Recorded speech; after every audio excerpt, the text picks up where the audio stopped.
Good morning all of you. आज हम बात करेंगे इस वीडियो में माध्यिका के बारे में। तो माध्यिका क्या होती है, सबसे पहले हम इसके बारे में जानेंगे। तो माध्यिका जो है केंद्रीय प्रवृत्ति की वह माप होती है जो दिए गए आंकड़ों को उनके परिमाण के अनुसार आरोही या अवरोही क्रम में व्यवस्थित करने पर मध्य में पड़ता है। यानी जब हम कोई आंकड़ा दिया होता है उसको आरोही अथवा अवरोही यानी दोनों में से किसी एक क्रम में हम व्यवस्थित करते हैं तो जो बीच का पद होता है वही हमारी माध्यिका कहलाती है। यानी तो पहले हम समझ लेते हैं आरोही और अवरोही क्रम क्या है। आरोही और अवरोही क्रम क्या है। तो आरोही का मतलब होता है बढ़ते हुए क्रम में लिखना और अवरोही का मतलब होता है घटते हुए क्रम में लिखना। तो इस प्रकार से हम माध्यिका दो प्रकार से ज्ञात कर सकते हैं। एक तो असंतत बारंबारता बंटन की विधि द्वारा और दूसरा सतत या वर्गीकृत बारंबारता बंटन की माध्यिका की विधि द्वारा। यानी हम इस प्रकार से दो प्रकार से माध्यिका ज्ञात कर लेते हैं। तो आज हम इस वीडियो में पहली विधि यानी असंतत बारंबारता बंटन की माध्यिका यानी इस विधि से किस प्रकार से माध्यिका ज्ञात करते हैं तो इसके ऊपर चर्चा करेंगे और इसके जो सवाल होते हैं उनको भी देखेंगे कि किस प्रकार से हम हल कर सकते हैं। तो सर्वप्रथम मान लीजिए असंतत बारंबारता बंटन की माध्यिका हमें ज्ञात करना हो तो हम किस प्रकार से सवालों को करते हैं।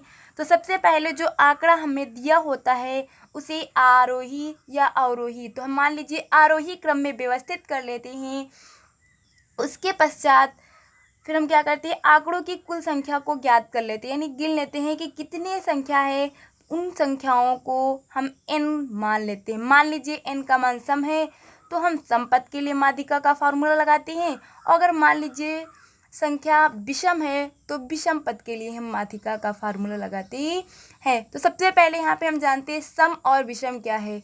तो जो संख्याएं दो से विभाजित हो जाती हैं उन्हें सम संख्या कहते हैं और जो संख्याएं दो से विभाजित नहीं होती हैं उन्हें विषम संख्या कहते हैं। तो सर्वप्रथम हम देख लेते हैं सम पद के लिए माध्यिका का फार्मूला क्या होता है और विषम पद के लिए माध्यिका का फार्मूला क्या होता है। तो सम पद के लिए पहले देखते हैं। सम पद के लिए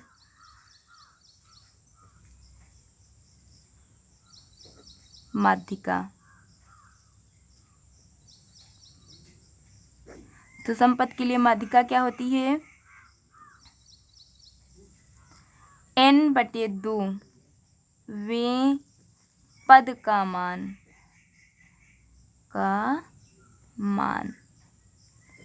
प्लस में n/2 प्लस 1वें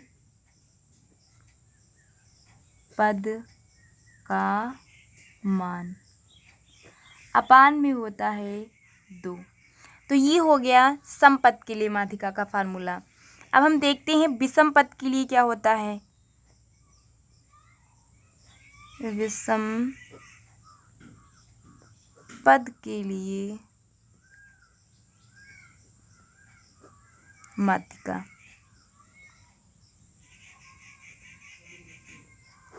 तो विषम पद के लिए क्या होता है n+1/2 वें पद का मान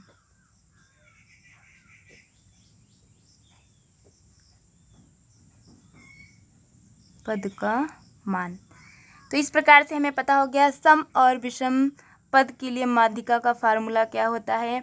अब हम इसके माध्यम से सवालों को हल करेंगे।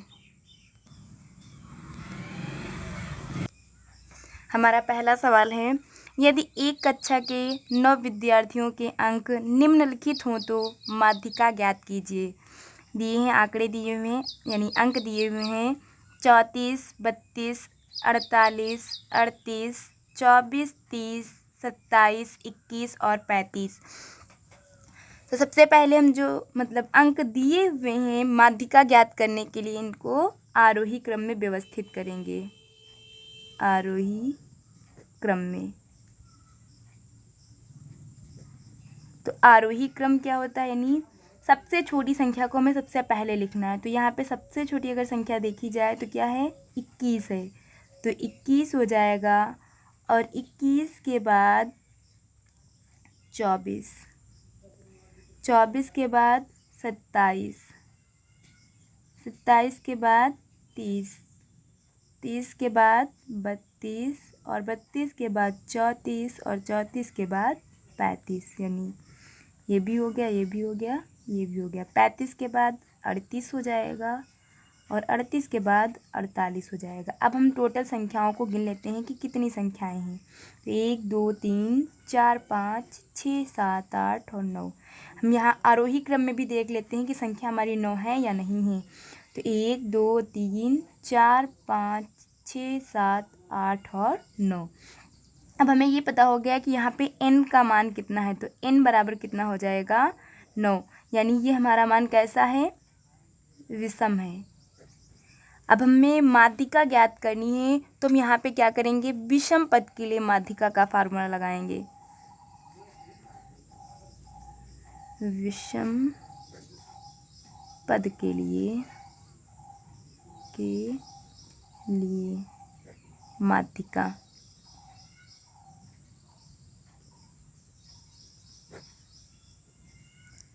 तो क्या हो जाएगा, n+1/2 वें पद का मान,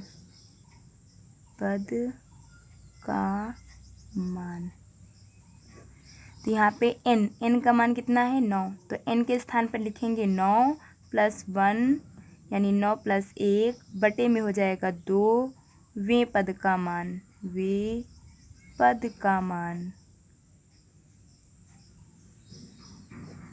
तो यहाँ पे 9 में 1 जोड़ देंगे तो 10 हो जाएगा, 10/2 हो जाएगा, काट लेंगे, 2 × 1 = 2, 2 × 5 = 10। तो यहाँ पे आएगा 5। तो यहाँ पे कौन से पद का मान देखना होगा, 5वें पद का मान। तो हम यहाँ जो सारणी यानी जो हमारे आंकड़े दिए हुए हमने आरोही क्रम में जिन अंकों को व्यवस्थित किया है उसमें देखेंगे कि 5वें पद पे कौन सा मान है। तो गिन लेते हैं 1 2 3 4 और 5, यानी 5वें स्थान पे क्या है, 32 है। इसका मतलब 5वें पद का जो मान होगा वो कितना होगा, 32। तो ये हमारी क्या हो गई, माध्यिका, यानी ये हमारी माध्यिका निकल के आ गई 32। ये तो विषम पद के लिए हमें डायरेक्ट पता चल गया कि विषम पद की माध्यिका कितनी होगी, तो 32 हो गई। मतलब अगर सूत्र हमें ना भी लगाना हो तब भी हम आरोही क्रम में व्यवस्थित करने के पश्चात जो मान बीच में आता है उसे ही माध्यिका मान लेते हैं। मान लीजिए फार्मूले में ना रखना हो तो डायरेक्ट पता कर सकते हैं। अगर इसी तरीके से, ये तो विषम पद के लिए था, अब हम सम पद के लिए देखते हैं दूसरा सवाल कि सम पद के लिए माध्यिका हम किस प्रकार से ज्ञात करते हैं। जैसे कि दूसरा सवाल हमारा लिखा हुआ है, निम्न प्रकार से 10 श्रमिकों के प्रतिदिन की मजदूरी दी गई है, इस प्रतिदिन की मजदूरी की माध्यिका ज्ञात कीजिए। यानी जो 10 मजदूर हैं, जो 10 श्रमिक हैं, उनकी मजदूरी दी हुई है, इसकी हमें माध्यिका निकालनी है। पर यहाँ कितने हैं, 10 हैं, यानी n का जो मान है वो कितना है, 10 है। तो ये सम है, अभी हमने विषम के लिए निकाला था पर ये मान कैसा है, सम है। तो यहाँ पे सबसे पहले जो आंकड़ा दिया हुआ है इसे हमें क्या करना है, आरोही क्रम में व्यवस्थित करना है, आरोही क्रम। तो आरोही क्रम में सबसे छोटी संख्या में देखना है, तो हमें सबसे छोटी संख्या 8 दिख रही है, 8 लिख लेंगे। 8 के बाद 9, 9 हो गया, 9 के बाद 11, तो 11 लिख दिया। 11 के बाद 14, तो 14 लिख दिया। 14 के बाद 15, तो 15 लिख दिया। और 15 के बाद 17, तो 17 लिख दिया। और 17 के बाद 18, तो 18 लिख दिया। और 18 के बाद अब हमारे पास आया 20, और 20 के बाद आया 22, 22 और 25। गिन लेते हैं, 1 2 3 4 5 6 7 8 9 10, हमारे 10 पद कंप्लीट हो गए। अब इस प्रकार से हमें ये पता हो गया कि n का मान कितना है, 10। तो ये मान हमारा है सम। तो हम सम पद के लिए माध्यिका का फार्मूला लगाएंगे, सम पद के लिए माध्यिका। तो समपद के लिए माध्यिका क्या हो जाएगी, n/2 वें पद का मान प्लस में हो जाएगा n/2 प्लस 1वें पद का मान और बटे में 2। अब यहाँ पे n के स्थान पे हमें 10 रखना है, तो 10/2 वे पद का मान, वे पद का मान, और यहाँ पे हो जाएगा 10/2 प्लस 1वें। कुछ भी नहीं करना, बस n के स्थान पे उसका मान रख देना है, वे पद का मान, और बटे में हो जाएगा 2। तो यहाँ काटेंगे, 2 1 कम 2, 2 पंची 10, यहाँ पर 2 1 कम 2 और 2 पंची 10। तो यहाँ पे 5वें पद का मान, तो यहाँ पे हमारा जो आंकड़ा दिया हुआ था, यानी जिसको हमने आरोही क्रम में लिखा था, उसे हम देखेंगे कि 5वें स्थान पे क्या है। तो 1 2 3 4 5, 5वें स्थान पे आरोही क्रम में व्यवस्थित करने पर जो आंकड़ा हमारा जो मान है वो कितना है, 15 है।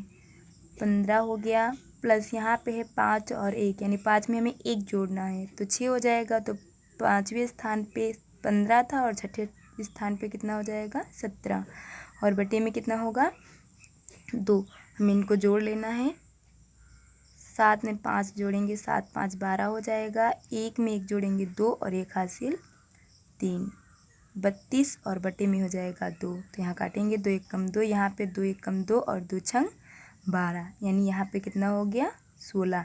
तो 15 और 17 के बीच में कितना है हमारा जो मान, वो है 16, यानी हमारा जो समपद की माध्यिका निकल के आई वो कितनी हो गई, 16। तो इस प्रकार से हम समपद की माध्यिका ज्ञात कर सकते हैं। मान लीजिए हमें फार्मूला ना याद हो और डायरेक्ट हमें माध्यिका ज्ञात करना हो समपद के लिए, तो हम क्या करेंगे, जो बीच में पद होंगे, यानी जैसे 10 पद हैं तो 4 पद आगे छोड़ेंगे और 4 पद पीछे, तो जो बीच के 2 पद होंगे उनको हम क्या करेंगे, 2 मतलब जोड़ करके 2 से भाग कर देंगे। तो इस प्रकार से भी हमें माध्यिका ज्ञात हो जाएगी।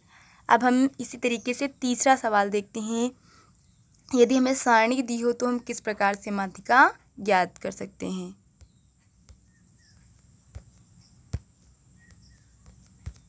शुरू करते हैं।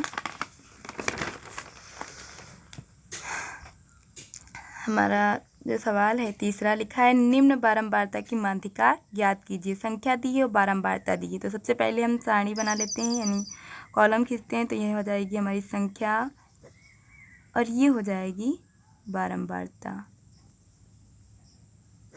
तो संख्या कितनी है, 10 30 50 75 और 89। बारंबारता है 7 8 10 15 और 10।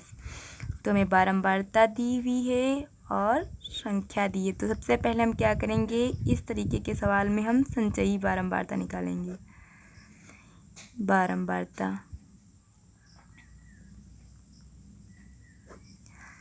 तो कैसे निकालेंगे, जो बारंबारता का पहला मान है उसको हम ऐसे लिख लेंगे, लिख दिया।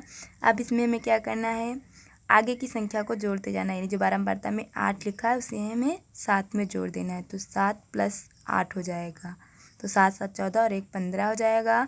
15 में हमें 10 जोड़ देना है, तो ये हो जाएगा 25, और 25 में हमें 15 जोड़ना है। तो 5 5 10 हो जाएगा। 2 में 1 जोड़ेंगे 3 और 1 हासिल 4 हो जाएगा। यहाँ पे 40 आया, 40 में हमें 10 जोड़ना है, तो कितना हो जाएगा, 50। यानी जो इसका मान हो जाएगा f का, यानी f का मान n के बराबर होता है, तो यहाँ पे ये मान हमारा हो जाएगा 50। अब हमें देखना है कि ये 50 निकल के आया है। तो उसी प्रकार से हमें क्या करना है, अगर पद सम है तो समपद के लिए माध्यिका लगा देना है, अगर विषम है तो विषम पद के लिए। तो हमारा पद सम है, यानी जो हमारा मान निकल के आए वो कैसा है, सम है। तो हम सम पद के लिए माध्यिका का फार्मूला लगाएंगे। तो सम पद के लिए, सम पद के लिए माध्यिका क्या हो जाएगा, n/2 वे पद का मान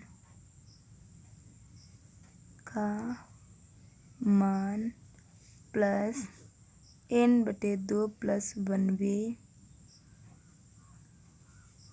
पद का मान और बटे में हो जाएगा 2। इसको हल्का सा नीचे कर देंगे। यहाँ पे n का मान कितना है 50, तो 50/2 वें पद का मान प्लस में हो जाएगा 50/2 प्लस 1, यानी 50 प्लस 50/2 प्लस 1 वें पद का मान और बटे में हो जाएगा 2। यहाँ पे 50 को काटेंगे 2 से, 2 से काट लेंगे, 2 1 कम 2 और यहाँ पे 2 दूना 4 और 2 पंची 10 यानी 25 हो जाएगा। वैसे ही 2 1 कम 2, यहाँ पे 2 दूना 4, 1 बचेगा, 2 पंची 10 हो जाएगा। तो यहाँ पे हमें देखना 25वें पद का मान क्या होगा। तो 25 तो यहाँ पे आ रहा है, इसका मान कितना है, संख्या कितनी है 50 है। हम संचयी बारंबारता में देखेंगे कि हमारा मान किसके अंतर्गत आ रहा है। तो 25वें पद का मान, तो यहाँ पे संचयी बारंबारता में जो 25 है इसका जो पद है वो कितना है 50 है और प्लस में हो जाएगा 26वें। तो यहाँ पर 25 ही तक मान आएगा। 25 के बाद जितने मान होंगे वो, यानी 25 के बाद के यानी 26 से जितने मान होंगे वो 40 में आएंगे। तो यहाँ पे जो 26वां मान होगा वो 40 के अंतर्गत आएगा। तो इसका मान यानी इसकी संख्या कितनी है 75 और बटे में कितना हो जाएगा 2। इनको आपस में हमें जोड़ देना है। तो यहाँ पे 50 और 75 5, 7 5 12 और बटे में कितना हो जाएगा 2, भाग कर देंगे। यहाँ पे 2 छंग 12, नहीं 2 1 कम 2, 2 छंग 12, 2 दूना 4, 1 बचा, पॉइंट लगाएंगे, 0 बढ़ जाएगा, 2 पंची 10। तो इस प्रकार से हमारी जो माध्यिका होगी वो कितनी आ जाएगी 62.5। तो ये तो हो गया सम पद के लिए। मान लीजिए इसी तरीके से विषम पद आएगा तो हम ऐसे ही संचयी बारंबारता निकालेंगे। मान लीजिए यहाँ पे विषम पद आ रहा है तो विषम पद के लिए हमें माध्यिका पता ही, क्या फार्मूला लगाते हैं। विषम पद के लिए फार्मूला हमारा होता है n+1/2 वें पद का मान। ठीक है, तो इस प्रकार से लगाएंगे और जो हमारा मान आएगा वो संचयी बारंबारता के अंतर्गत हम देखेंगे कि किस पद के अंतर्गत आ रहा है। जिस पद के अंतर्गत आएगा उसकी हमें संख्या देखनी है और उस मान को लिख करके 2 से भाग कर देना है, हमारा आंसर आ जाएगा।